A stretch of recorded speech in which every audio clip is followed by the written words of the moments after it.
चलिए गाइस, आज हम लोग स्टार्ट करते हैं USCPA FAR। देखिए, आज मैं आप लोगों के सामने बिल्कुल बेसिक से स्टार्ट करूँगा USCPA FAR। सो अगर FAR को आपको पास करना है गाइस, सो आपको एक बात के ऊपर पूरा फोकस करना होगा कि आपके बेसिक कॉन्सेप्ट्स क्या है, काफ़ी स्ट्रॉन्ग होना चाहिए। अगर आपके बेसिक कॉन्सेप्ट में कहीं ना कहीं कमी है, सो आपको फार को पास करने में कहीं ना कहीं प्रॉब्लम्स आ सकती हैं। सो इसी बात को ध्यान में रखते हुए जनरली मैं आपको फार के सारे बेसिक कॉन्सेप्ट्स के ऊपर कवर करूँगा। सो चलिए कहीं स्टार्ट करते हैं बिल्कुल बेसिक्स कॉन्सेप्ट्स के साथ में।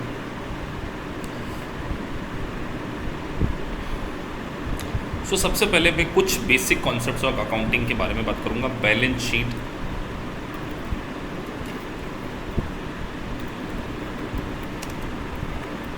Balance sheet date adjustment. आपको बैलेंस शीट जब क्लोज होती है, जैसे यूएस में अगर मैं बात करूं तो जो बैलेंस शीट की डेट होती, जो बैलेंस शीट जो फाइनेंशियल स्टेटमेंट्स प्रिपेयर किए जाते हैं गाइस, वो 1 जनवरी से 31 दिसंबर के लिए प्रिपेयर किए जाते हैं। जैसे हमारे इंडिया में 1 अप्रैल से 31 मार्च के लिए प्रिपेयर किए जाते हैं, वैसे ही वहाँ पर जो यूएस का अकाउंटिंग ईयर है वो बिल्कुल just like a calendar year है, विच स्टार्ट फ्रॉम 1 जनवरी और उसकी जो एंडिंग होती है वो 31 दिसंबर को एंड होती है। सो बैलेंस शीट जब आप प्रिपेयर करते हैं तो आपको बहुत सारे एडजस्टमेंट्स करने पड़ते हैं। एडजस्टमेंट्स इन द सेंस आपको कुछ प्रोविज़न्स बनाने पड़ेंगे, प्रोविज़न्स फॉर एक्सपेंसेस क्रिएट करने पड़ेंगे। उसके साथ साथ कुछ अक्रूड इनकम के रिगार्डिंग आपको एडजस्टमेंट एंट्रीज पास करनी पड़ेगी। एट द सेम टाइम आपको प्रीपेड एक्सपेंसेस के लिए भी क्या करनी पड़ेगी, बहुत सारे एडजस्टमेंट एंट्रीज पास करनी पड़ेंगी। सो हम इन provision for expenses, accrued income, prepaid expenses को एक एक करके समझने की कोशिश करते हैं। तो सबसे पहले मैं प्रोविज़न फॉर एक्सपेंसेस, इसको जनरली हम लोग कह सकते हैं अक्रूड एक्सपेंसेस। सो अक्रूड एक्सपेंसेस को हमें समझना है। सो गाइस, अक्रूड एक्सपेंसेस का बेसिक मीनिंग होता है expenses due but not paid. मतलब आपने सर्विसेज अवेल कर ली हैं, आपके ऊपर लायबिलिटी आ चुकी, बट उसका आपने पेमेंट नहीं किया। Liability arise, what I am saying that liability has been arised but actual payment is not done till the completion of year end. So इसको इंडियन कॉन्टेक्स्ट में भी अगर हम समझें तो इंडियन जो स्टूडेंट्स हैं जो ग्रेजुएट किए हैं वो आउटस्टैंडिंग एक्सपेंसेस के नाम से इसको जानते हैं। सो अब हम बात करते हैं, इसको एग्जाम्पल के थ्रू समझ लेते हैं।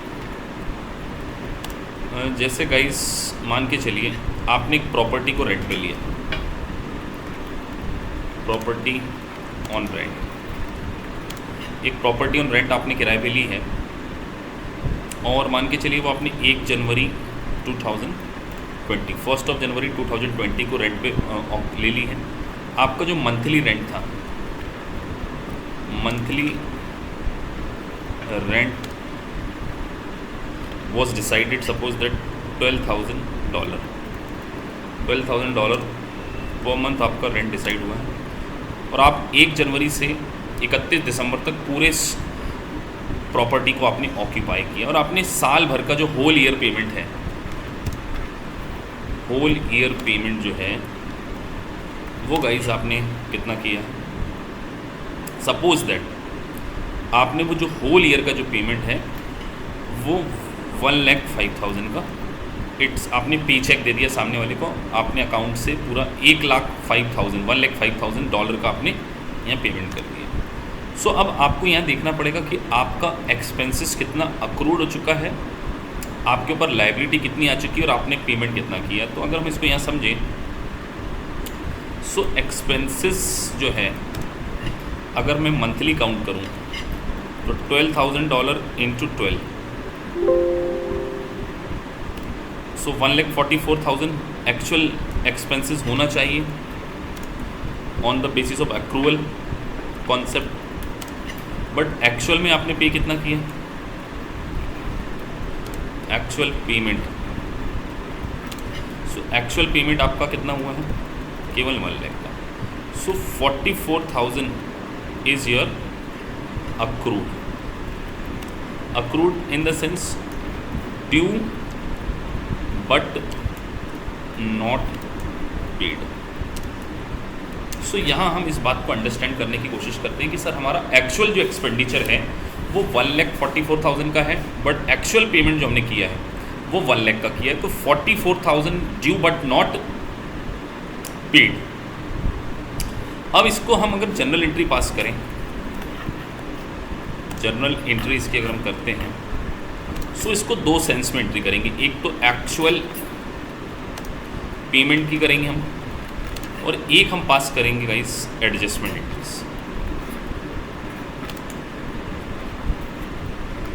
सो एडजस्टमेंट एंट्रीज के बारे में बात करते हैं। सबसे पहले एक्चुअल पेमेंट, तो आपने एक्चुअल पेमेंट कितना किया है? This is your actual payment, 1 lakh rupees your actual payment, ये आपका एक्चुअल पेमेंट है। तो यहाँ एक्चुअल पेमेंट की अगर हम एंट्री पास करें तो rent expenses account debit to cash which comes to $1 lakh, ये आपने पेमेंट कर दिया। अब आपको 31 दिसंबर को जब आप अपनी बुक्स ऑफ अकाउंट क्लोज करेंगे, सो आपको एक एडजस्टमेंट एंट्री पास करनी होगी अक्रूवल कॉन्सेप्ट के बेसिस पे अक्रूड एक्सपेंसेस की। तो आप यहाँ एंट्री क्या पास करेंगे? बिकॉज आपका भी जो खर्चा है, जो एक्सपेंडिचर है, वो अभी कितने से शॉर्ट बुक हुआ है? 44,000 से। तो 44,000 से आप एक्सपेंडिचर बुक करेंगे, और 2 यहाँ आप क्या पास कर देंगे? Accrued expenses which is due but not paid. So आपने यहाँ, अब देखिए जब CPA के करिकुलम में जब मल्टीपल चॉइस क्वेश्चंस आते हैं तो वो what kind of question they can ask you, n number of possibilities. अब आपसे पूछेंगे कि करंट लायबिलिटीज़ कितनी है। तो अगर मैं यहाँ आपसे बात करूँ तो मेरी करंट लायबिलिटी होगी 44,000 because it is due but not paid. मेरा एक्सपेंसेस कितने से पे किया गया है? जो एक्सपेंसेस होगा, एक्सपेंसेस शुड बी 1,44,000। कैश जो मुझे डेबिट करना है, यहाँ पर जो मुझे कैश जो एक्सपेंसेस हुआ है वो 1 लाख हुआ है। At the same time income statement में मुझे कितने अमाउंट से डेबिट करना होगा अमाउंट? इनकम स्टेटमेंट से we have to debited 1,44,000। So they can ask you in multiple manner because they want to check your concept rather than just numericals. आपसे question कराने का उनका ऑब्जेक्ट नहीं होगा। So they can ask you minute things के ऊपर वो आपसे क्या कर सकते हैं? क्वेश्चन पूछ सकते हैं। So this is the true example of adjustment entries. Even देखिए वो आपसे ये भी पूछ सकते हैं कि आप यहाँ पर अगर एक नोटिस करेंगे तो बैलेंस शीट डेट पर आपको ईच एडजस्टमेंट एंट्री के टाइम पर 2 अकाउंट में आपके इफेक्ट जाएंगे। पहला अकाउंट, अगर पहला स्टेटमेंट के बारे में बात करूँ तो इनकम स्टेटमेंट में इफेक्ट होगा, और जो दूसरा इफेक्ट है उसका वो किसके ऊपर हो रहा है? Balance sheet. So 2 effect has been, you have to give income statement and balance sheet. Expenses आपका इनकम स्टेटमेंट में डेबिट होता है, और बैलेंस शीट में आपकी यहाँ पे क्या होती है? लाइबिलिटीज़ के रूप में उसको क्रेडिट करना पड़ेगा। सो आपको बहुत ज़्यादा कॉन्सेप्चुअली गाइस स्ट्रांग होना पड़ेगा। दैट्स वाई हम लोग हर स्टूडेंट को 15 डेज़ का बेसिक सेशन प्रोवाइड करते हैं, क्योंकि बेसिक सेशन को पढ़े बगैर आप फार जैसे कॉन्सेप्ट को नहीं समझ पाएंगे। दैट्स वाई मेरी चार्टर्ड अकाउंटेंट्स की बैच और ग्रेजुएट स्टूडेंट की batch, BCom, MCom, MBA, those who are not well aware about the basic concepts of the fundamentals of accounting, उनको एक बेसिक सेशन हम लोग क्या करते हैं? प्रोवाइड करते हैं। तो ये जो एंट्री थी बेसिकली ये एंट्री थी आपकी अक्रूवल एक्सपेंसेस, अक्रूड एक्सपेंसेस से रिलेटेड, या इसको हम प्रोविज़न फॉर एक्सपेंसेस भी कह सकते हैं। अब हम बात करते हैं अक्रूड इनकम से रिगार्डिंग। ये भी आपको एक क्लोजिंग डे पर पास करनी पड़ेगी। चलिए गाइस, तो हम अक्रूड इनकम को समझ लेते हैं with the example. So accrued income, so accrued income का एग्जाम्पल क्या है, अगर मैं इसके बारे में बात करूं, accrued income earn but not received during the financial year, मतलब ऐसी इनकम जो आपने अर्न तो कर ली है बट आपने उस पर्टिकुलर फाइनेंशियल ईयर में उसको रिसीव नहीं किया है। सो यहाँ एग्जाम्पल के थ्रू समझ लेते हैं इसको भी। सो एग्जाम्पल क्या होगा गाइस, सपोज दैट आपने एक इन्वेस्टमेंट किया, इन्वेस्टमेंट आपने किया $1,50,000, you just concentrate on that. $1,50,000 का आपने इन्वेस्टमेंट किया है और आपको इंटरेस्ट उसके ऊपर मिलने वाला था 12% आपको इंटरेस्ट मिलने वाला था, और ये इन्वेस्टमेंट आपने जस्ट सपोज दैट बिगिनिंग में कर दिया 1 जनवरी 2020 में आपने इन्वेस्टमेंट किया। और आप अगर देखें, आपको एक्चुअल क्वेश्चन में आपको इन्फॉर्मेशन गिवन है, एक्चुअल इंटरेस्ट आपको सपोज दैट जो रिसीव हुआ है वो सपोज दैट 10,000। सो अब आपको यहाँ पे पता करना है कि आपकी अर्न इनकम कितनी है और उसमें से रिसीव कितनी है। तो यहाँ अगर मैं इसके सॉल्यूशन पे आऊँ, सो गाइस आप ध्यान रखिए, आपकी अर्न इनकम का कैलकुलेशन अगर हम करें यहाँ पर, सो यहाँ आप नोटिस कीजिए, आपको 1,50,000 के अकॉर्डिंग साल भर का इंटरेस्ट कितना मिलना चाहिए, 1,50,000 इंटू 12%। सो अगर 1,50,000 के ऊपर आपको साल भर का जो इंटरेस्ट इनकम होनी चाहिए थी वो एक्चुअल में कितनी होनी चाहिए, 18 होना चाहिए अर्न इनकम, बट आपकी रिसीव कितनी है, यहाँ गाइज आपने रिसीव किया 10,000 ओनली। सो इसका मतलब जो आपकी अक्रूड है, मतलब जो अभी आपने अर्न कर ली बट रिसीव नहीं करी, वो कितनी है 8,000। तो ये आपको नेक्स्ट फाइनेंशियल ईयर में, आगे फाइनेंशियल ईयर में रिसीव हो सकती है। सो बेसिकली इसका नेचर क्या हो जाएगा, करंट एसेट्स, इसका नेचर हो जाएगा आपका करंट एसेट्स। सो अब इसको थोड़ा सा जनरल एंट्री के पॉइंट ऑफ व्यू से समझते हैं, क्योंकि देखिए एग्जाम में आपसे वो जनरल एंट्रीज भी पूछते हैं। अगर आप बैकर्स के स्टडी मटेरियल में जाके क्वेश्चंस देखेंगे तो they will ask some sort of journal entries also. So यहाँ हम जनरल एंट्री करते हैं तो हमें एक होगी कैश जो रिसीव हुआ, तो कैश अकाउंट डेबिट, एक्चुअल में हमें कितना रिसीव हुआ 10,000। टू, यहाँ अगर हमारी जो रिसीव हुआ है वो हमारी इंटरेस्ट इनकम है, तो यहाँ इंटरेस्ट इनकम को हमने क्रेडिट कर लिया 10,000 से, बट हमें जो रिकॉग्नाइज करना चाहिए वो कायदे से 18,000 करना चाहिए। तो एक एडजस्टमेंट एंट्री हमें पास करनी पड़ेगी, इसी के जस्ट नीचे कर लेता हूँ।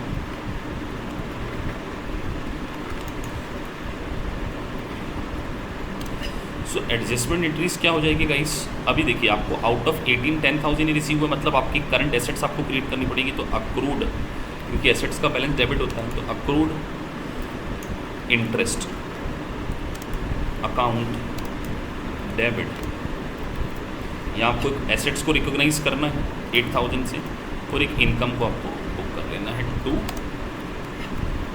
Interest income. सो गाइस ये आपने 8,000, तो देखिए आपने अपनी इनकम को टोटल 10,000 से at the time of receive record किया, और एक एडजस्टमेंट एंट्री के थ्रू आपने 8,000, तो टोटल जो आपने इनकम रिकॉग्नाइज करी है आपके बुक्स ऑफ अकाउंट में वो 18,000 से की है, और 8,000 जो अभी आपको मिलना बाकी है वो आपकी करंट एसेट्स के रूप में क्या होगी, रिकॉग्नाइज होगी। सो देखिए इस प्रकार के क्वेश्चंस वो आपसे पूछ सकते हैं कि total income for the financial year कितनी है, सो आपका आंसर होना चाहिए 18,000। करंट एसेट्स कितनी है 8,000, how much cash you have received 10,000। So these kind of question generally asked by the examiner. So that's why मैं बार बार आपसे कहना चाह रहा हूँ कि आपको बेसिक सेशन लेने ही पड़ेंगे, क्योंकि अगर आप डायरेक्टली इन क्वेश्चंस को करने जाएंगे सो कहीं ना कहीं आप स्ट्रगल करेंगे। सो अब ये बेसिक लेक्चर है, it is basically demo lecture, जिसमें मैं आप लोगों को ये बताना चाह रहा हूँ what kind of teaching quality we are giving to you. So guys अब हम बैकर्स के स्टडी मटेरियल को ओपन करते हैं और उस बैकर्स के स्टडी मटेरियल से कुछ बेसिक फंडे को समझने की कोशिश करते हैं कि देखिए आपको बुक्स ऑफ अकाउंट्स में भी किस तरीके से आप अगर देखेंगे तो बैकर्स के स्टडी मटेरियल में भी आपको बहुत सारे बेसिक क्वेश्चंस के ऊपर एमसीक्यूज दिए गए हैं। तो मैं अब आपको सीधे स्टडी मटेरियल के थ्रू बताने की कोशिश करता हूं कि देखिए आपको बैकर्स का जब स्टडी मटेरियल में अगर आप करने जाएंगे तो वहाँ पर भी बेसिक क्वेश्चन कितने सारे पूछे जाते हैं। तो चलिए गाइस, अब हम लोग बैकर्स के स्टडी मटेरियल को ओपन करके उसके कुछ न्यूमेरिकल्स और कुछ बेसिक कॉन्सेप्ट बैकर्स के स्टडी मटेरियल से फाइनेंशियल रिपोर्टिंग FAR सब्जेक्ट्स में से सॉल्व करते हैं। सो चलिए गाइस, अब आपके सामने मैंने बैकर्स का स्टडी मटेरियल ओपन किया है और जो चैप्टर हम पढ़ने जा रहे हैं वो बिल्कुल बेसिक लेवल का चैप्टर है, income statement and balance sheet. तो इस डेमो लेक्चर में हम आपको थोड़ा सा ये भी क्लियर करेंगे कि what kind of process we are following. So जिसमें हम आपको सारे प्रोविजंस को पढ़ेंगे, उसको अंडरस्टैंड करेंगे और उसके बाद जैसे ही आपका टॉपिक कंप्लीट होता है तो टॉपिक वाइज MCQ भी हम लोग क्या करते हैं, क्लास में ही सॉल्व कर सकते हैं। तो बिल्कुल बेसिक लेवल का चैप्टर है, module 2 income statement and balance sheet. देखिए यहाँ पर एक वर्ड आ रहा है, यहाँ आपको बहुत सारी टर्मिनोलॉजी से क्या किया जाएगा, फैमिलियर किया जाएगा, income statement and balance sheet. So आप US CPA के करिकुलम को जब आप पढ़ें तो आप profit and loss account word यहाँ पर कभी भी यूज़ नहीं करेंगे। प्रॉफिट एंड लॉस अकाउंट की जगह आपको यहाँ पे जो वर्ड यूज़ करना है, इनकम स्टेटमेंट यूज़ करना है। सो इसकी टर्मिनोलॉजी को समझते हैं। So first, the use of income statement and terminology. The purpose of income statement is to provide information about the uses of fund in the income process. What they are saying कि आपको income statements के through informations पता चलती है uses of fund की, आपने fund का किस तरीके से यूज़ किया है।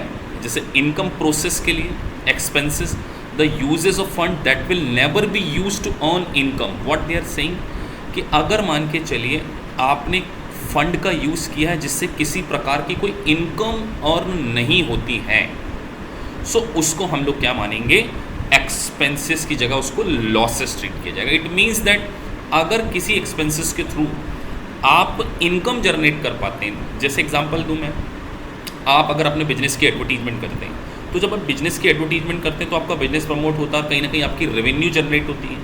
सो जब आपकी रेवेन्यू जनरेट, अगर किसी एक्सपेंडिचर से आपकी रेवेन्यू जनरेट हो रही है सो उसको हम एक्सपेंसेस मानेंगे। लेकिन अगर किसी एक्सपेंडिचर से आपकी रेवेन्यू जनरेट नहीं होती है, जैसे मान के चलिए आपके बिजनेस में आग लग गई, अगर फायर हो गया तो लॉस बाय फायर से कोई इनकम नहीं जनरेट होने वाली है। So it is not an expenses, it will be treated as a losses. उसके बाद source of fund created by those expenses and source of fund not associated with earning process is gain.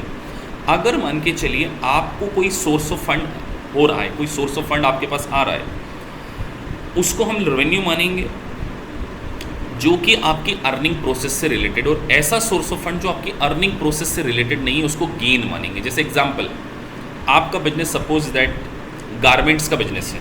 So garments के business को अगर आप garments cell करेंगे तो जो आपको गारमेंट्स को सेल करने से जो अमाउंट रिसीव होगा that will be your revenue. लेकिन एट द सेम टाइम अगर आपका ओल्ड फर्नीचर क्या करते हैं, आप आपका ओल्ड फर्नीचर बिजनेस में सेल कर देते हैं तो ये आपकी रेवेन्यू नहीं है, it is not an ordinary course of activities, ये आपकी अर्निंग प्रोसेस नहीं है। तो आपको अगर उस फर्नीचर को बेचने से किसी भी प्रकार का कोई प्रॉफिट हो गया तो वो गेन की डेफिनेशन में यहाँ पर कवर होने वाला है। चलिए गाइस आगे बढ़ते हैं। The income statement is useful in determining profitability. देखिए अब आपको हमेशा पर्पस पता होना चाहिए। What is the purpose behind the income statement? It will give you the profitability, it will provide you the result of a business, कि आपके business का रिजल्ट क्या है। दूसरी बात, वैल्यू फॉर इन्वेस्टमेंट पर्पस। अगर मान के चलिए आपको किसी कंपनी के शेयर खरीदना, उसमें आपको इन्वेस्टमेंट करना है, सो कहीं ना कहीं आपका एक ऑब्जेक्ट होगा, आप इस बात को देखेंगे कि वो कंपनी कितना प्रॉफिट कमाती है। तो अगर आपको इन्वेस्टमेंट करना है, वैल्यू फॉर इन्वेस्टमेंट करना है, किसी बिजनेस की क्रेडिट वर्दिनेस, उसकी क्रेडिबिलिटी की, अगर इसको हम लोन देते हैं तो क्या ये हमारा लोन पे कर पाएगा कि नहीं पे कर पाएगा। सो इसके लिए भी हम क्या करेंगे, उसके इनकम स्टेटमेंट को यूज़ करेंगे, जिससे अगर जितनी ज़्यादा प्रॉफिटेबिलिटी होगी उतनी अच्छी उसकी क्रेडिट वर्दिनेस होगी, हमारा जो फंड है वो सिक्योर एंड सेफ होगा क्योंकि कंपनी कंटिन्यूसली अर्निंग कर रही है। The income statement is also helpful in predicting information about the future cash flows. आप इनकम स्टेटमेंट को देखकर ही तो क्या कर सकते हैं, आपके फ्यूचर के कैश फ्लो को क्या कर सकते हैं, प्रिडिक्ट कर सकते हैं कि आपको कितने कैश फ्लोज इन फ्यूचर्स में अवेलेबल होने वाले हैं, क्या अमाउंट होगा, क्या टाइमिंग होगी, और what kind of uncertainties involve based on the past performance. तो पास्ट रिजल्ट को देखकर ही, तो जनरली आप देखेंगे कि जब आप बैंक्स भी क्या करती है, आपसे ऑडिटेड फाइनेंशियल स्टेटमेंट मांगती है। उन फाइनेंशियल स्टेटमेंट में इनकम स्टेटमेंट भी होता। तो इनकम स्टेटमेंट कहीं ना कहीं कंपनी की profitability, value for the investment purpose को डिसाइड करता है, क्रेडिट वर्दिनेस को डिसाइड करने में क्या करेगा, आपकी हेल्प करेगा। चलिए आगे बढ़ते हैं। अब कुछ टर्मिनोलॉजी के बारे में हम डिस्कस करेंगे। Cost and unexpired cost, this is very very important. देखिए इंटरनेशनली कुछ टर्मिनोलॉजीज़ क्या होती हैं, डिफरेंट आती हैं। कॉस्ट एंड अनएक्सपायर्ड कॉस्ट यहाँ पे वर्ड आ रहा है, तो इसके लिए हमें एक कॉन्सेप्ट को समझना पड़ेगा कि अनएक्सपायर्ड और एक्सपायर्ड कॉस्ट क्या क्या होती है। चलिए गाइस, तो मैं आपको वो सारी चीज़ें बताता हूँ। यहाँ पे वर्ड यूज़ किया जा रहा है unexpired cost. Unexpired cost versus expired cost. So guys देखिए, अनएक्सपायर्ड कॉस्ट का मीनिंग होगा ऐसा एक्सपेंडिचर जिसका कि बेनिफिट आपको फ्यूचर में मिलने वाला है, in the subsequent financial year में मिलने वाला है। जिसका बेनिफिट आपको कब मिलने वाला है, फ्यूचर मिलने वाला है, फ्यूचर कोर्स ऑफ टाइम। और एक्सपायर्ड जिसका बेनिफिट आपने ड्यूरिंग द फाइनेंशियल ईयर ही क्या कर लिया है, ऑब्टेन कर लिया है। जैसे एग्जांपल लेते हैं, एग्जांपल किसको थ्रू समझते हैं। अगर मैं ये बात करूं एक्सपायर्ड को इंडियन कॉन्टेक्स्ट में, जो टर्मिनोलॉजी से अगर हम समझने की कोशिश करें, it is means current expenses, current year expenses. और अनएक्सपायर्ड के बारे में बात करूं तो ये फ्यूचर में, तो इसको प्रीपेड एक्सपेंसेस के नाम से भी जाना जाता है। सो हम इसको समझते हैं, बुक में ही आपको एग्जांपल दिया है, बैकर्स में। तो cost is an amount expended for items such as capital assets. अब सबसे पहले हम कॉस्ट को समझ रहे हैं। Cost is an amount expended for items such as capital assets, services and merchandise received. जो भी आप बिजनेस को ऑपरेट करने के लिए चाहे फिर कैपिटल एसेट्स में एक्सपेंसेस करें, सर्विसेज लें, आप जो भी एम्प्लॉयज़ को हायर करते हैं उनको पेरोल, सैलरीज जो आपने पे करना है, मर्चेंडाइज जो भी आपकी परचेज होगी। Cost is amount actually paid for something. अब यहाँ पे वर्ड आ रहा अनएक्सपायर्ड कॉस्ट। तो unexpired cost that will expire in future period and B charge allocate in the systematic and rational manner or against revenue from the future period। मतलब unexpired जो cost होगी वो future में revenue के against में क्या की जाएगी, चार्ज की जाएगी। जैसे यहाँ पर एक एग्जांपल दिया है, इन्वेंट्री आपकी अनएक्सपायर्ड होगी और कॉस्ट ऑफ गुड्स आपकी क्या होगी, एक्सपायर्ड होगी। तो इसको हम समझने की कोशिश करते हैं एग्जाम्पल के थ्रू। जैसे सपोज दैट आपने परचेज किया गुड्स, गाइज आप परचेज करते हैं $1,50,000 की मर्चेंडाइज आप परचेज करते हैं।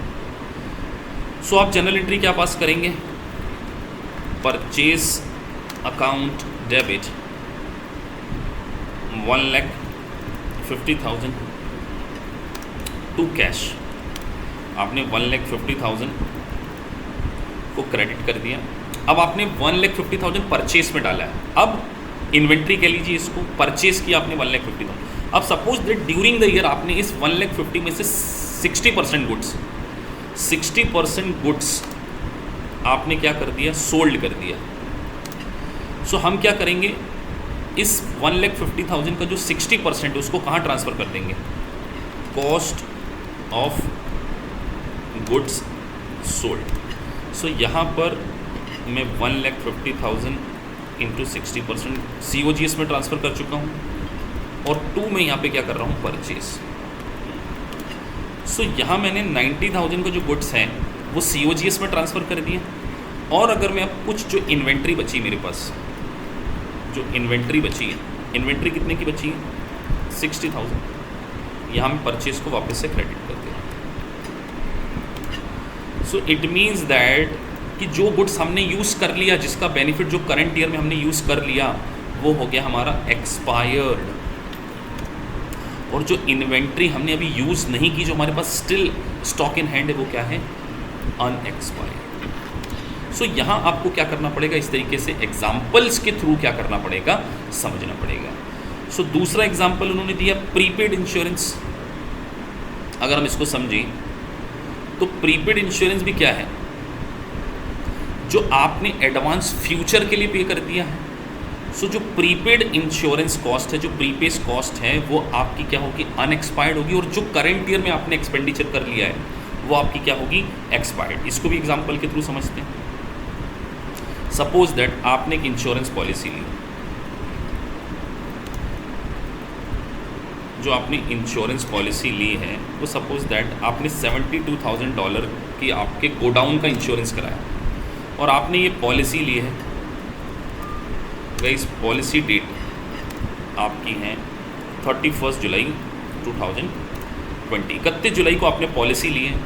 सो देखिए, अब आपने जो प्रीमियम पे किया है वो फॉर होल ईयर किया है। इसका मतलब आपको जो नेक्स्ट पेमेंट है वो कब करना होगा? सो गाइस नेक्स्ट पेमेंट आपका होगा 31 जुलाई 2021 में। मतलब आपने करंट ईयर में 31 जुलाई तक के नेक्स्ट ईयर तक का पेमेंट कर दिया, मतलब कितने महीने का एडवांस पेमेंट कर दिया है। सो यहाँ से अगर हम देखें तो हमारा ईयर एंड क्या है? ईयर एंड यूएस में क्या होता है? 31 दिसंबर होता है। तो 31 दिसंबर टू नेक्स्ट जुलाई तक जो आपने फ्यूचर का पेमेंट पे कर दिया है तो इट इज़ कॉल्ड प्रीपेड। तो कितने महीने हो गया? जनवरी, दिसंबर एंड हो गया, जनवरी, फरवरी, मार्च, 7 मंथ। तो 7 मंथ आपका हो गया अनएक्सपायर्ड और 5 मंथ क्या हो गया आपका?